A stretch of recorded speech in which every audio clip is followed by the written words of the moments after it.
దేవుని ప్రియబిడ్డలారా, ఒక వ్యక్తికి ఒక అపవిత్రాత్మ నుండి ఆయనలో నుండి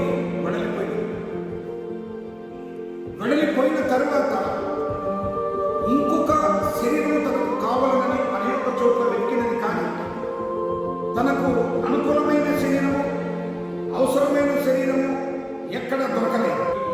తిరుగుచూ తిరిగి మొదట ఏ వ్యక్తిలో ఉన్నాడు అది జ్ఞాపకం చేసుకొని ఒక మారు చూద్దామని ఆ వ్యక్తి దగ్గరికి వచ్చాడు. వచ్చిన సమయంలో ఇంటినంతటిని శుభ్రం చేసి అన్ని అమర్చి బాగా ఉంచాడు. ఆ యొక్క అపవిత్రాత్మ చూసి వెళ్ళి ఇంకా 7 అపవిత్రాత్మలను తీసుకుని వచ్చింది.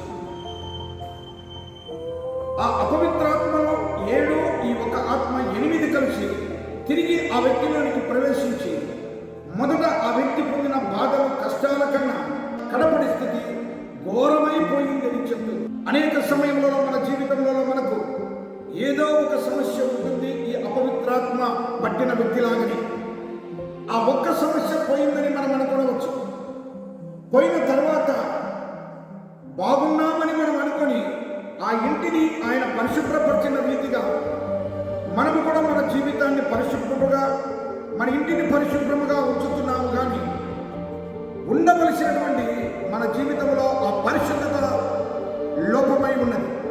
ఆ పరిశుద్ధత మనలో లేదు, మన గృహంలో లేదు, మన మాటలలో లేవు, మన తలంపులలో లేవు, మన జీవితంలో లేవు.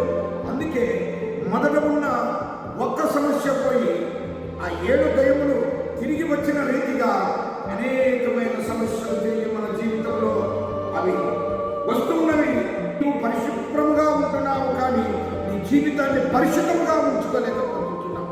ఎప్పుడైతే పరిశుద్ధముగా నీ జీవితంలో ఉండదో, ఎప్పుడైతే పరిశుద్ధముగా నీ ఆలోచనలు ఉండవో, ఎప్పుడైతే నీ గృహము పరిశుద్ధంగా ఉండదో, పోయినటువంటి ఆ యొక్క అనేకమైన సాతానుకు సంబంధించిన శోధనలు, రోగములు, కష్టాలు, శ్రమలు, అనేక సమస్యలు మన జీవితాలలో మళ్ళీ తిరిగి చేకూరుతుంటున్నాయి.